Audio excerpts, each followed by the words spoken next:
So the next, we'll look at this game, but not the whole game because the game's terrible. God, everything's red. Every move is red. Okay, we'll get to the exciting part. Okay, so this is the game Van Foreest versus Erigaisi. As you all know, most of them don't know. About 95% of them don't know. Van Foreest's brother is also very good. So Jorden is the good one. They know. The other one's also really good, but not as good. His name is Lucas. So there's two Van Foreests. And one time I was in a tournament in the Netherlands, and they were just little kids. They weren't. I don't know if they even played chess. They were there watching the tournament, and somebody said the Van Foreest brothers are here, but I couldn't find them. You know why? Does it have something to do with Forrest Gump? No, I couldn't see the Van Foreest for the trees. Oh. I couldn't. There's all these people who are really tall. It was the Netherlands. There were trees everywhere. I thought you were going to say, in keeping with our running theme, run, Forrest, run. That's what I thought you were getting at. Van Foreest is a place to park your van in the forest. Run, Forrest, run. Nice setup, bad execution. My joke's better. Boo, you're banned. My joke's better. No, my joke's better because it goes with the theme. You didn't understand. In the Holland, the people are really tall. Yeah. So that's why I couldn't see them because of the trees. Right. They're really tall. Does Lucas live on the second floor? That's Luca, not Lucas. I knew who he was, Ben Ricci. It's Luca. Come on, trying to learn. Get your songs right. My name is Luca. I live on the second floor. Okay. So luckily, I skipped the first 30 moves of the game because basically nothing happened the last 15 moves. They just moved around and around and around and around. And this position, and a similar position to this, like you see these pieces, that's been there since like move 10, and then nothing happened. Okay, then they had all they can stands, they can't stands no more. Now, Karen, if you ever want to be a super GM, you have to play like this.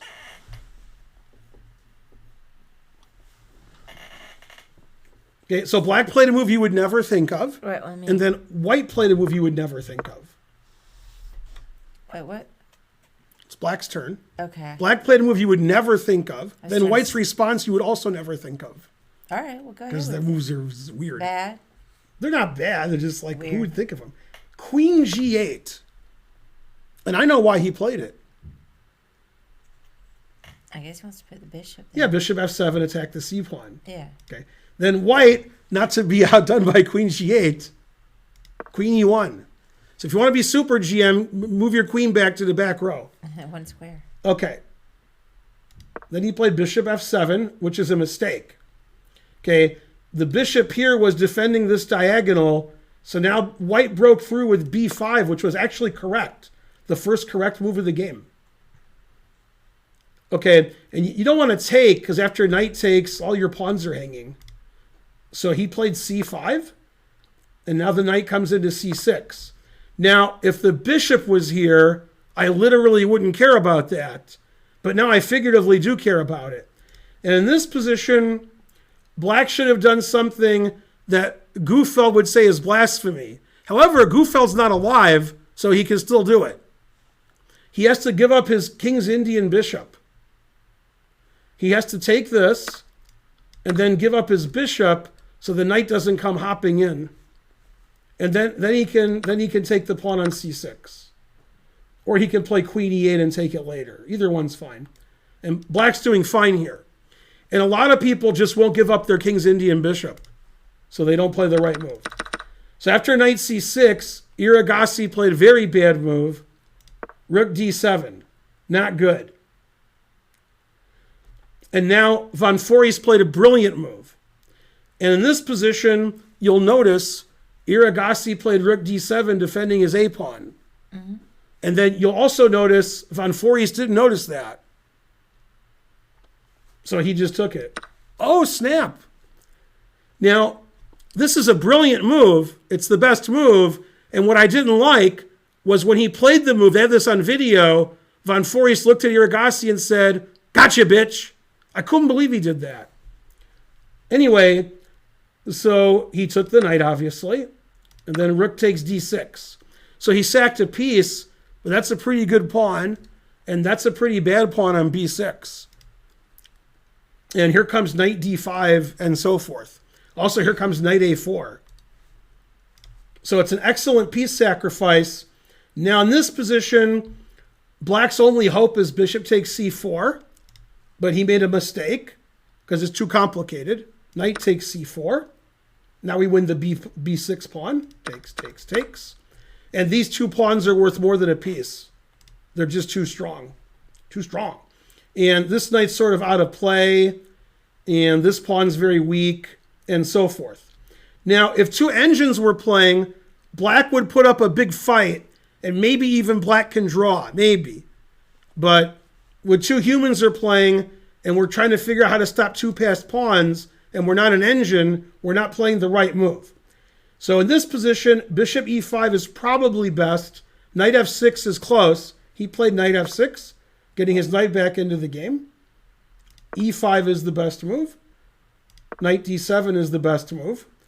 And now you will know Jordan's name is the Lord when you see his next move.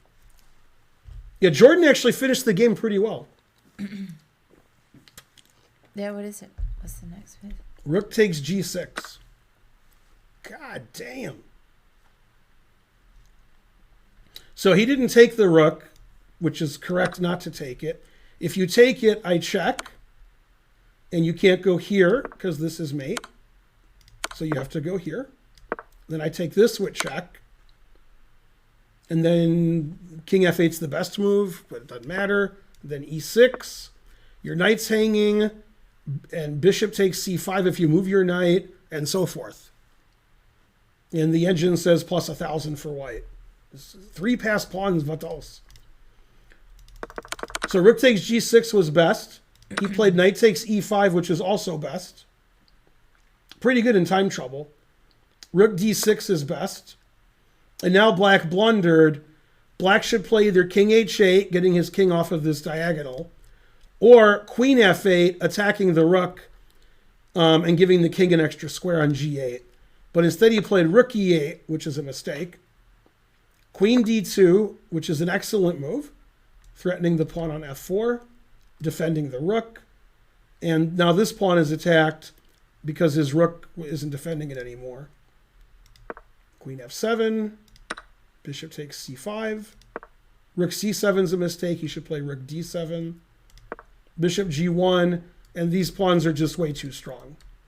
And now white has 3 pawns for a piece. This pawn is weak. These pawns are queening, and black doesn't have any counterplay. Black can't do stuff. Black just sits here and loses.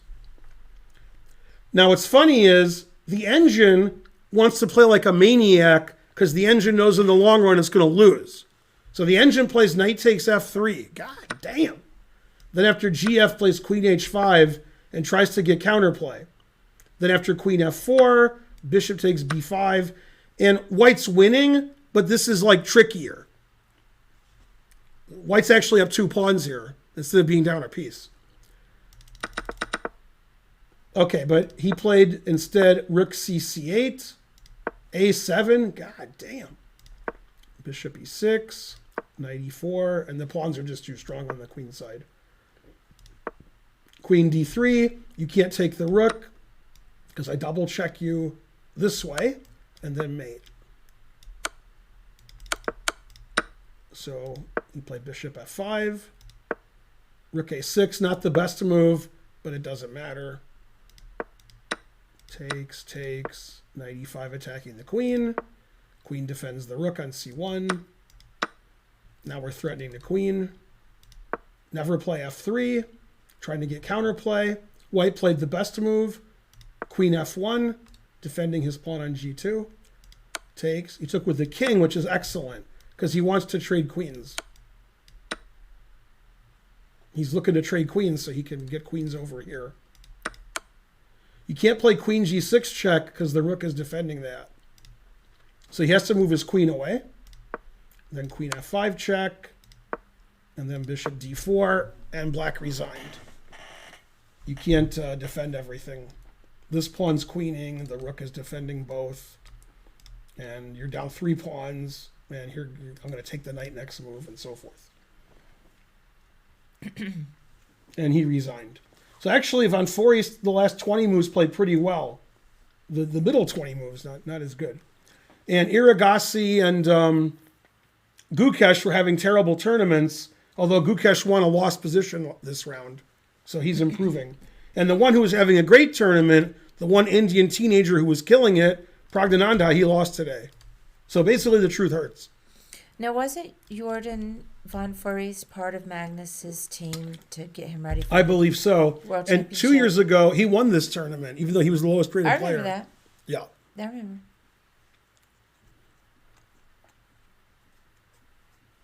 That was an amazing game. These games are too complicated for humans. So that's why there's a lot of mistakes. But they like it that way. Van Foreest and Erigaisi, they like to mix it up. Usually, in the past, the top players, they like to be in control. Slightly better, clearly better, no counterplay, grind. And players today, especially the young ones, they want a messy position, and then you outplay your opponent and you win. That's what they like Abdul Sattorov.